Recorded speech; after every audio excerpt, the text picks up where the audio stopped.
Hi, I hadn't done an exploration of a tarot or oracle deck for ages, and I thought it would be nice to do one. And the one that I'm going to look at is this one, the Sacred Medicine Oracle deck by Asha Frost.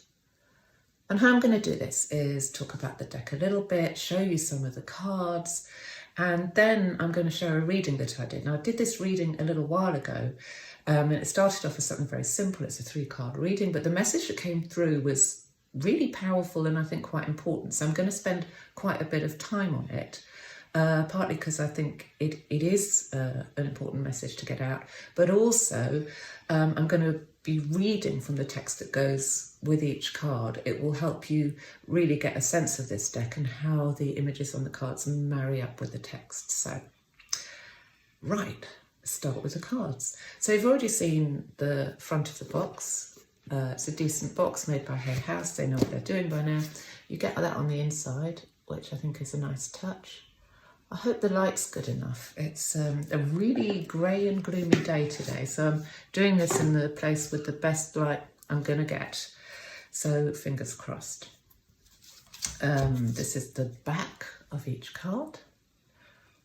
Asha Frost describes herself as an Indigenous medicine person, and I think you already might be getting a sense that that is the energy that's very much within this oracle deck. And I've got quite big hands, but this gives you kind of a sense of the size. If you've had cards from Hay House before, they seem to be all pretty much the same size. There are 56 of them in this deck, and they are matte, which is my preference because I think it's a lot easier to use shuffle and handle matte cards. Of course, there are some nice shiny ones out there too. Right, what I'm going to do is show you just some of the images so you can get a feel of them. And while I do that, I'll tell you how I came to have this deck. So I'd seen it, before I actually decided to buy it, I'd seen it a few times online. And I have to say, I did not love the imagery that I was able to see. And though the imagery isn't the only thing to recommend any kind of deck, when you are looking, especially online, it's pretty much the main thing you've got to go on. So I decided, probably not. And then I did one of those mini courses with Asha Frost. It's one of those ones you do to find out a little bit about how a person works and then choose to sign up to a bigger course at the end of it or not. And this was a course in which she was teaching how to connect to spirit animals. And I really enjoyed it. I liked her energy. I liked what it is that she had to teach. I liked how she taught it. And so I thought, well, let's give these cards a go. Oh, and on top of that, a friend of mine got the deck and showed a couple of cards and said she liked it. So I thought, yeah, let's try. And but even when I got it in the post and I opened it up, I was going, I don't know if I'm really drawn to this. But and part of the reason for sharing this is just to say sometimes the book is more than its cover, because having now done a few spreads with it, really starting to get to know them, as I become more familiar with the text and what's behind each of the images have started to really grow on me. So yes, I like this deck. I think it's a good one, and I will be using it more.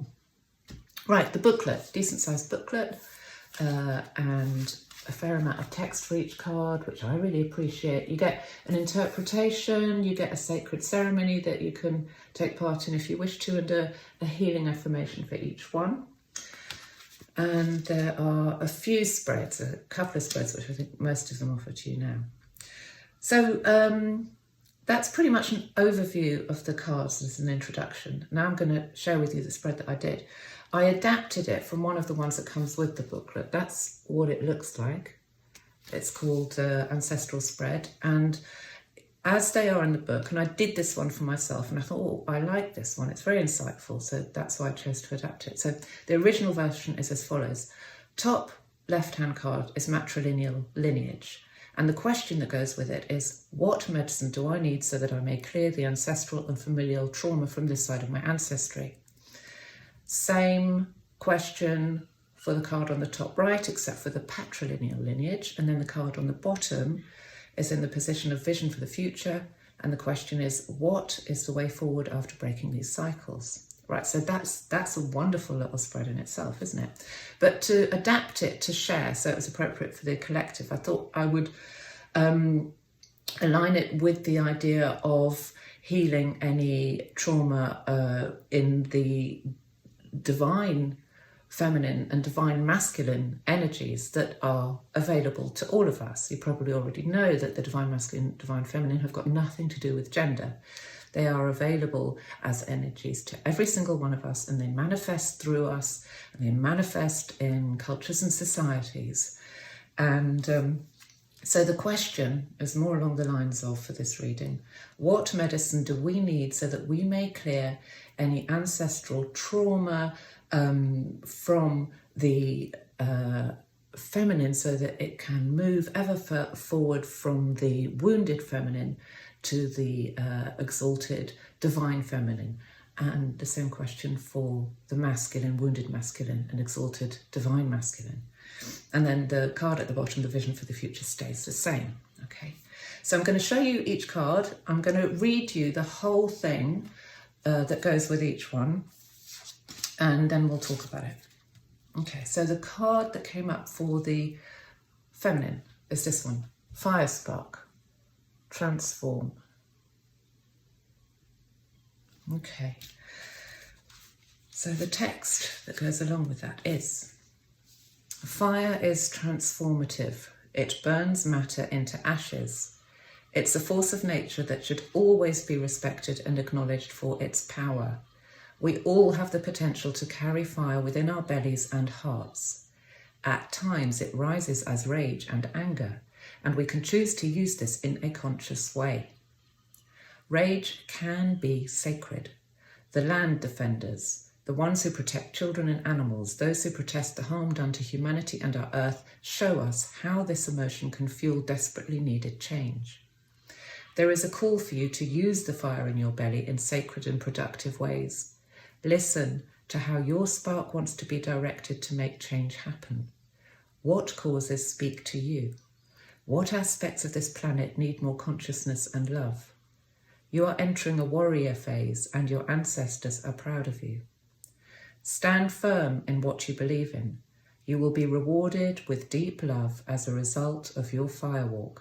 Keep it lit. Tend to the flames and breath and intention. Sacred rage transforms the landscape of humanity. And the sacred ceremony. Place your hands upon your belly and take a full inhalation, stoking the fire of your soul. You feel your warrior spirit ignite more powerfully with each breath.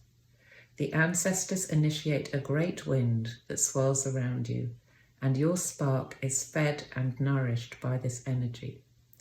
As your flame grows, luminous warmth feeds you from within, and you remember your role in bringing awareness to your fellow humans and the planet. The healing affirmation. My sacred rage is needed. I am vital to the healing of this earth. Okay, so that was the card for the feminine, the wounded feminine, the divine feminine energy. And this is the card for the masculine, the divine masculine, wounded masculine energy. There we go. Clan, animal, totem, claiming. Okay. The text. The Indigenous clan system helps us to identify what responsibilities each of us has in building and maintaining community. It's an important part of our identity. Animal spirit medicine represents each clan with different animals representing families and nations. This card is asking you to remember that you are here for a particular purpose. It's time to step into clarity and refinement. Remember that you cannot be and do all things. When we honour our unique soul presence and that of another, we can rise together. You are gifted with unique medicine, and this card asks you to claim it with the help of an animal totem. Is there an animal that reminds you of how you move in the world, or perhaps there's an animal that comes in your dreams or visions? The animal that appears asks you to accept your role upon this planet so that you may rise in your medicine. When we follow our path and release doubt of why we are here, we stand in our own sacred resonance. As you do this, there is no room for comparison, judgment, jealousy, or envy. Clan medicine is here for you to walk in integrity with what you are here to do. With your animal totem at your side, you are able to stay in your own lane with clarity, alignment, and fierce knowing. The sacred ceremony. Close your eyes and see a sacred fire lit before your vision. Invite the animal forward who wants to help you claim your purpose here on earth. This animal glows in the fire flames, inviting you into their energy. You meld as one and breathe them into your body, mind, and spirit. They offer you a word or energetic frequency that describes your essence. Take this with you with pride. And the healing affirmation. I fully embody the purpose my soul chose when it came here. My identity is rooted and clear. So what I'll do at the end of this, I'll put the healing affirmations in the text so that you can see them at your leisure. Okay, I think we'll wait on the third card and just have a look at these two. I thought they were really interesting. I'll start with the fire spark, the one that is asking about how to heal any aspects of the wounded feminine. And the wounded feminine energy is very much to do, and there are many thoughts about this. This is what I believe. It's a lot to do with suppression. So if you think about it, not that hard really, that over generations, you know, and I am going to talk about biological males and females, because if you look back over time, this is how, you know, we have been programmed to deal or relate with our masculine and feminine energies. If you think about how girls have tended to be brought up, okay, there are differences all over the world, but in the Western world, certainly there's been a sense of that girls need to behave in a certain way. They need to express the sort of gentler emotions, you know, nurturing, caring. The colours we associate with girls are sort of soft pinks and pastel colours, and they do embroidery. I know I'm going into a real sort of stereotype there, but that is rooted in reality, and you did not express anger, you did not answer back.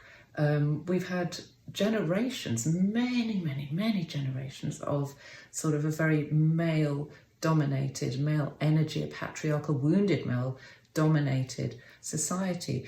And it's actually played out in society. That's why I'm talking about men and women, boys and girls at this point, because that's how it's manifested.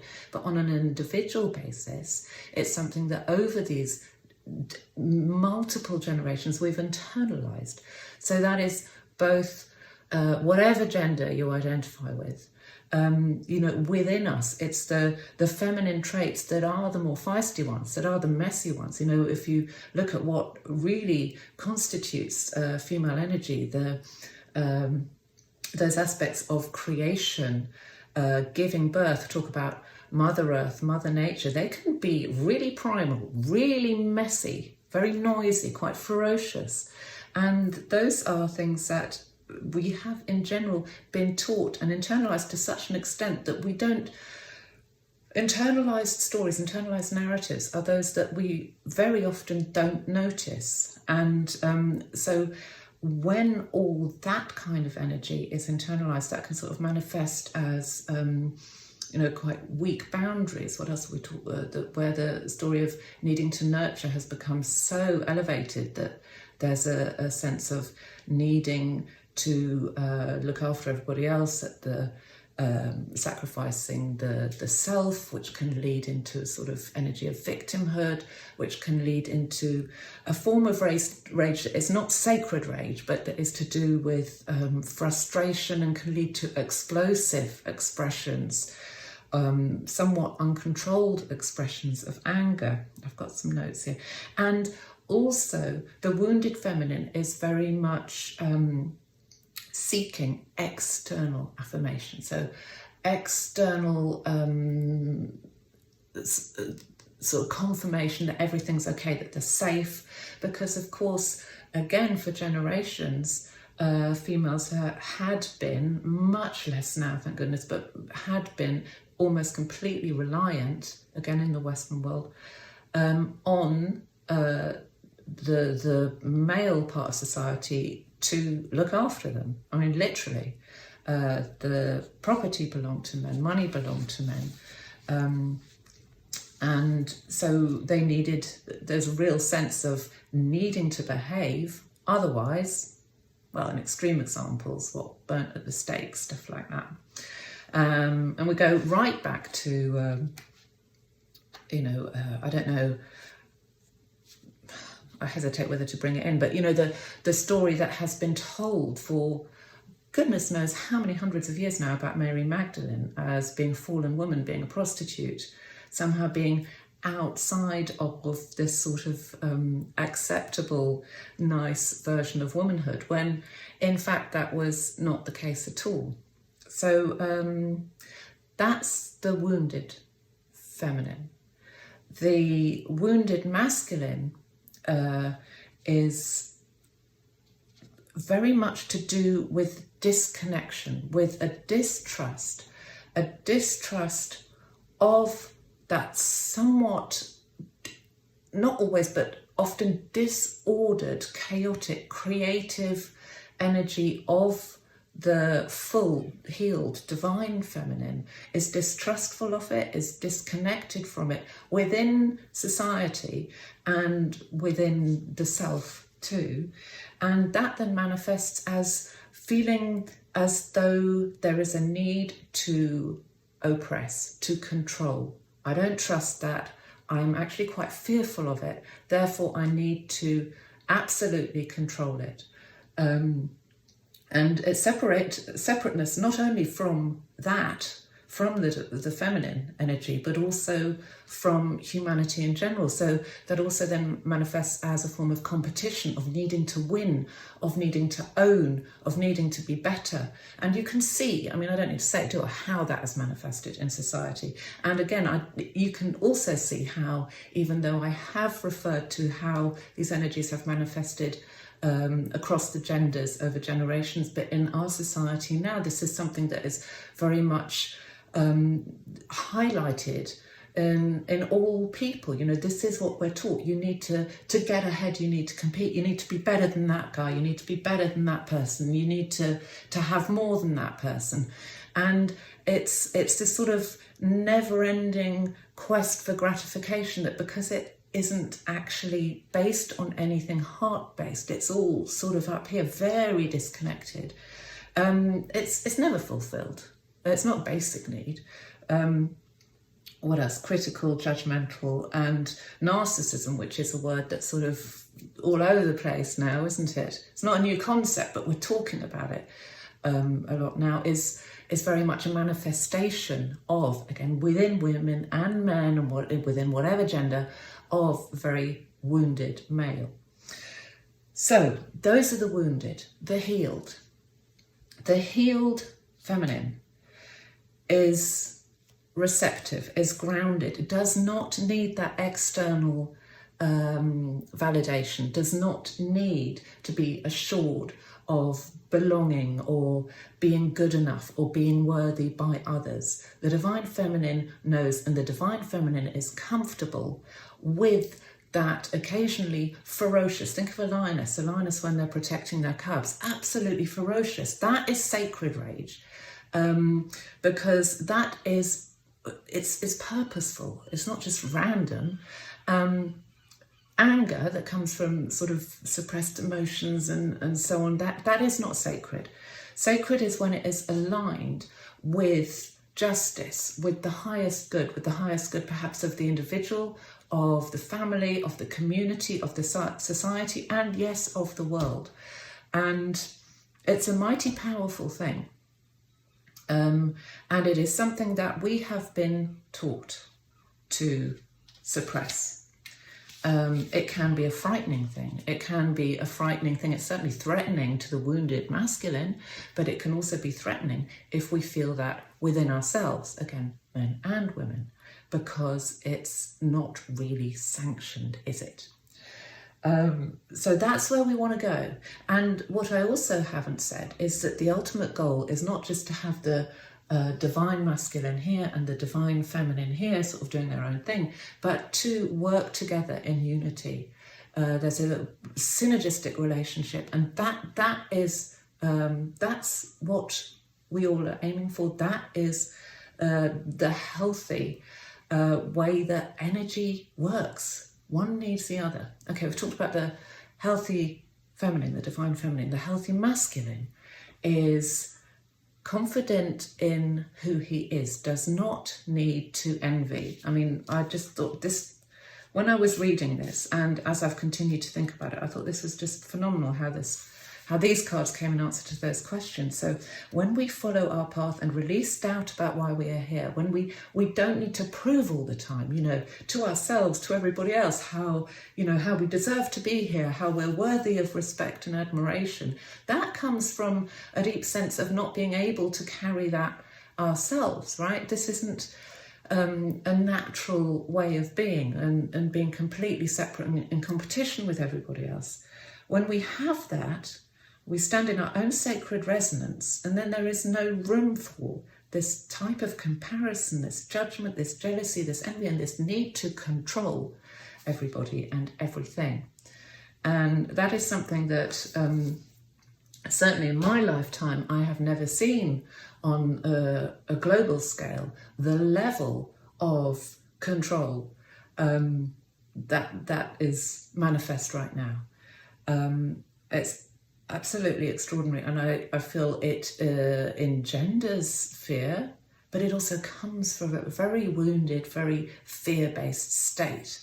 It does not come from a state of pure love, and that's not sort of, sweet little puppy dogs, sort of, they're part of it, aren't they? But it's this sort of fierce, pure love, which is about this divine union between male and female energies, and about living really and truly, no cliche, living in harmony with the planet, with each other, as part of this wonderful ecosystem that is kind of messed up, but not completely broken, certainly not.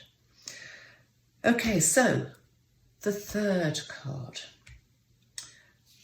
which is about vision. How do we move forward? And that's the card that came up. Wind, change.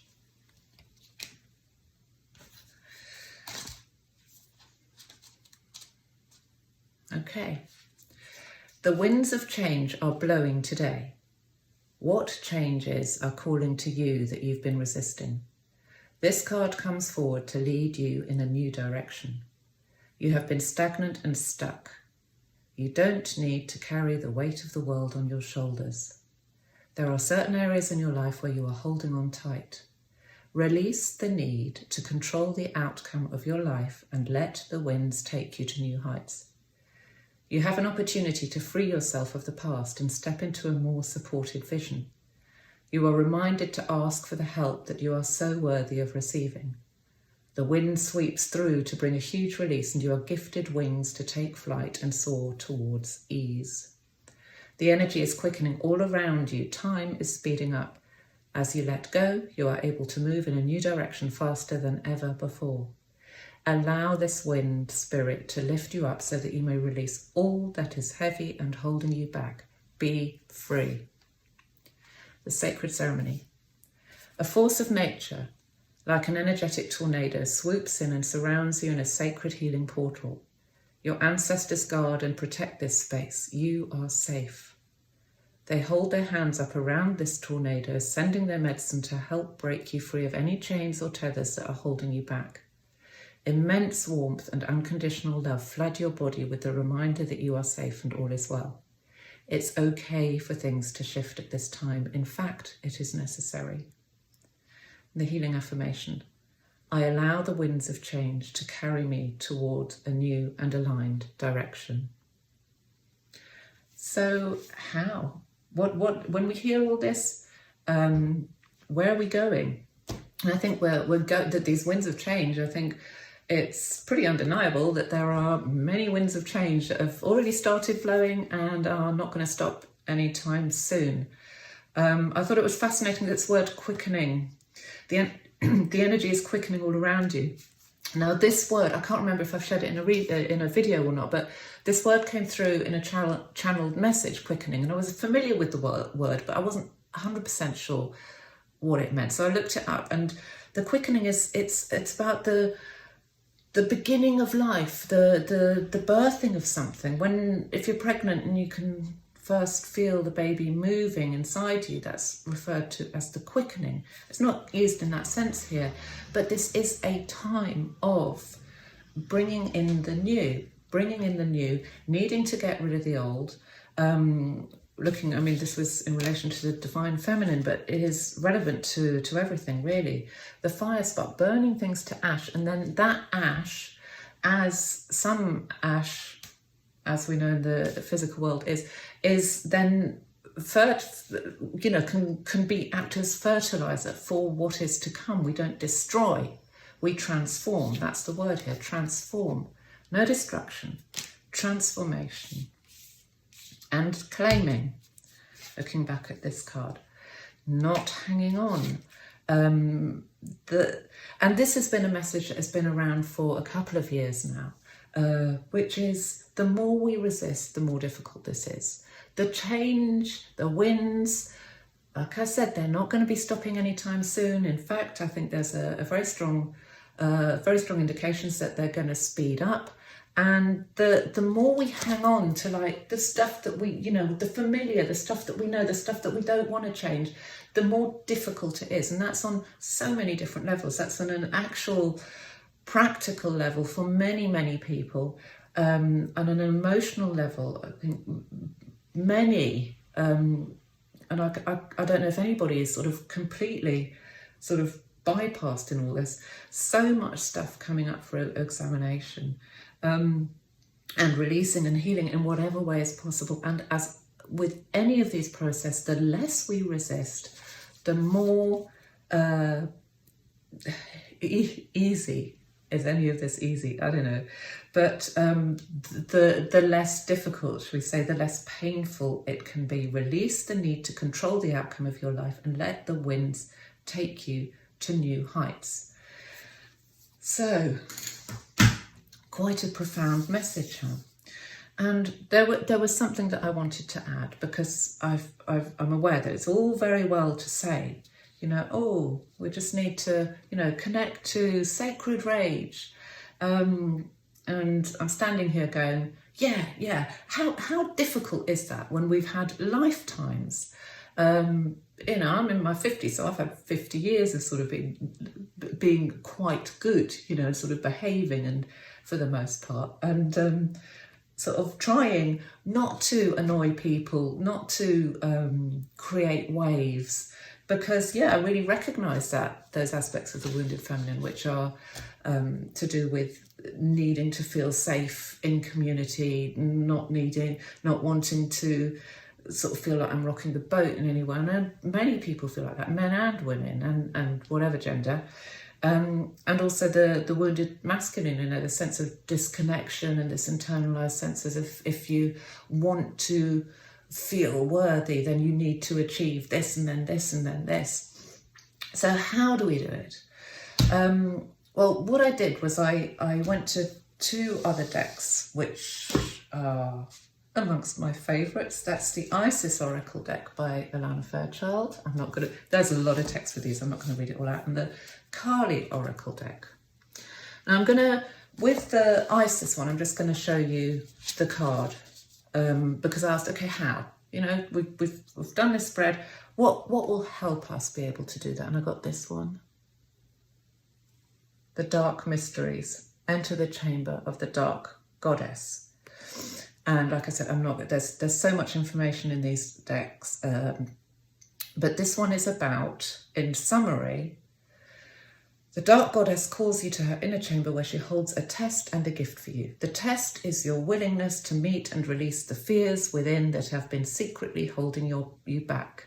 The gift is freedom, peace, opportunity, and prosperity in all its forms. Will you accept? The time for the deeper initiation is here. Shadow work. This is what it's all been about for the past couple of years, more so than ever before, to the point where you go, oh God, haven't I done this already? And yes, you know, we keep revisiting the same wounds perhaps, or slightly different variations of them, and it's not that we haven't healed them, it's just that each time you go a little bit deeper, you clean up a little bit more until there comes a point where you are lighter. You have created the space to actually explore alternatives. The dense stuff, the crap stuff, takes up a lot of room and energy, especially the energy taken to suppress stuff is quite phenomenal. So we can get rid of that, then there's a lot more available for the good stuff. Okay, the Kali deck, and I'm going to talk a little bit about Kali too. So I've got this one, Mantra Shakti, and this card is about voice. Her voice creates and dissolves universes. Her vibration within our souls creates our life path. You have the sacred power of voice. How shall you express it? To call for effective assistance in all ways. Do not allow negative thoughts or speech to undermine your inner spiritual connections. I suppose you don't want that inner chatter like, oh, I can't do that, oh, I can't do this, or I'm not worthy, a big one. You know, I don't deserve this, I don't deserve that. How is it that so many people have internalized these ideas? Claim your voice and your power to create. Listen for inner guidance and then set your course in motion. Though it may not be visible in your physical world, a new order is generating within the soul. In time, it shall manifest in transformed physical circumstances. So yeah, using the voice, recognizing that the voice is incredibly powerful. So it is that inner voice, the inner chatter, you know, paying attention to what it is that we're actually telling ourselves, because a lot of it is a bit under the radar and a lot of it isn't very helpful. So becoming aware of it, and then maybe being able to, you know, say, well, actually, that isn't my voice at all. That's the voice of the teacher that I hated at school, but somehow it's lodged in there. That's an aspect of my parenting that, you know, maybe has been going on for generations that is not a particularly helpful belief to have. And oh, I didn't even know I was carrying that around.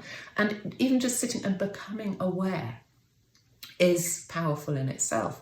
So, and then you begin to have more choice. And, oh, what is it that I want to say to myself, about myself, and become aware of how it is that we can speak to people.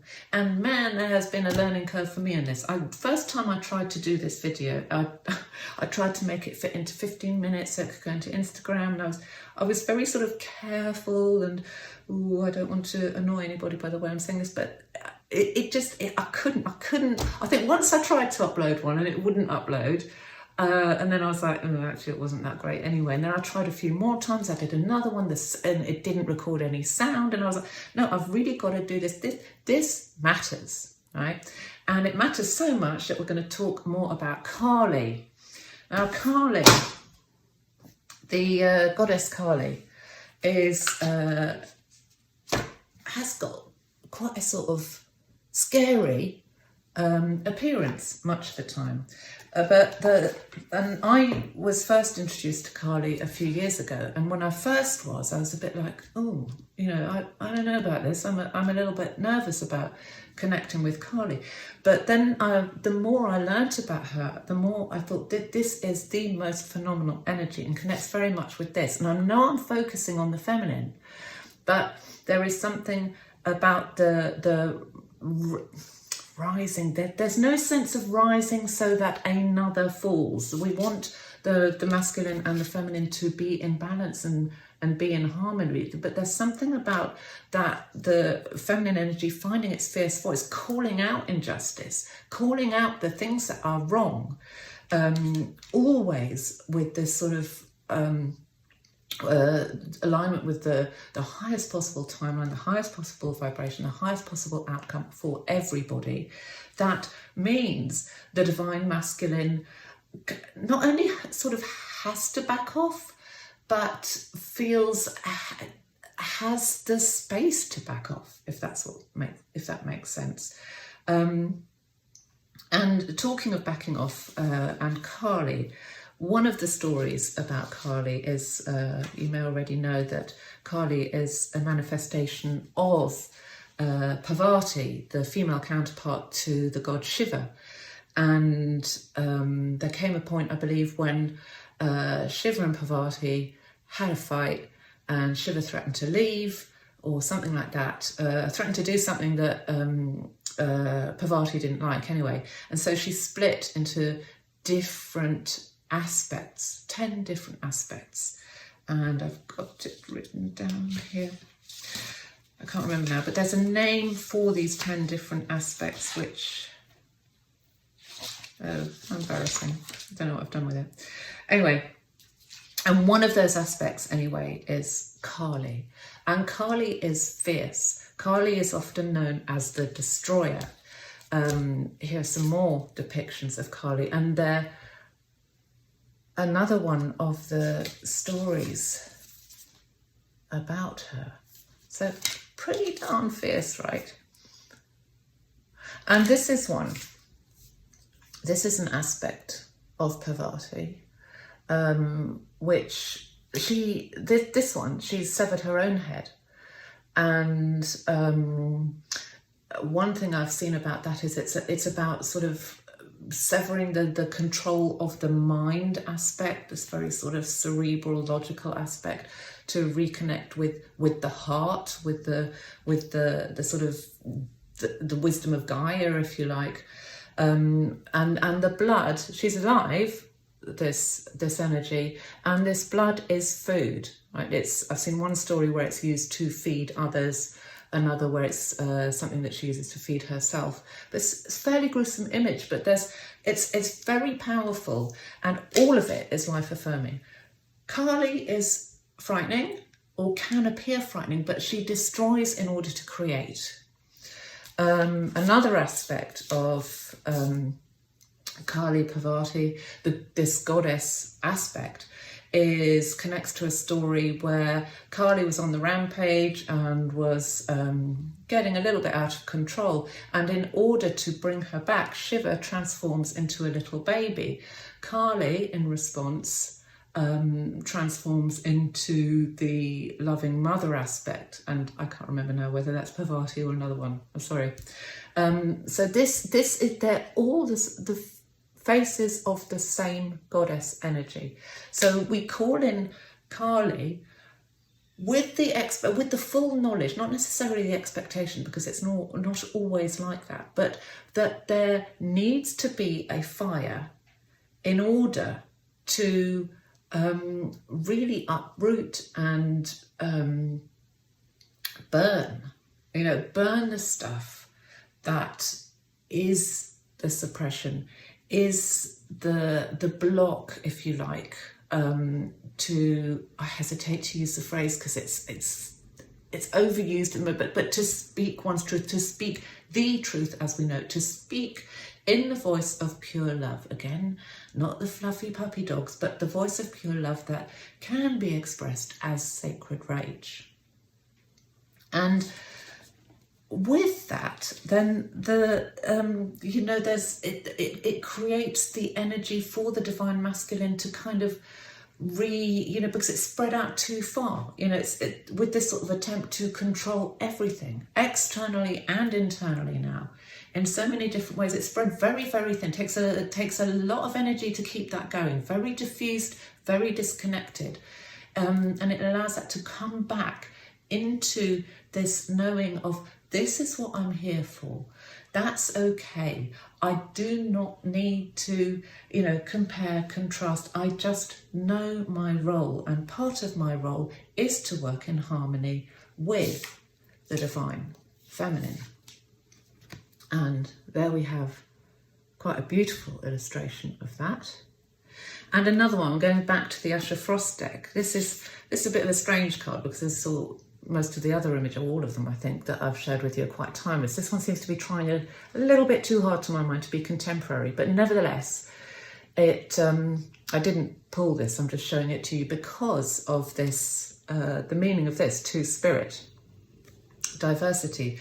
I didn't know about two-spirit. In Native American cultures, two-spirit people were those that embodied both male and female energies.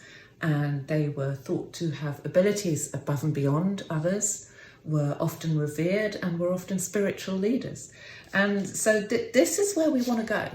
And the more we are able to have those divine aspects working together in harmony, whether you visualize that as, you know, two energies in some sort of spiral that create a one sort of body or being or manifestation, it doesn't matter, because then the more we can do that, the more we're able to just let that wind take us where it will, not needing quite, of course we need a little bit of control, or maybe that's just me and my not quite healed aspects saying that, but to just let it happen, be open to that change, realize that there's nothing, we can't stop a wind, no one's ever going to stop a wind, so we might as well enjoy it.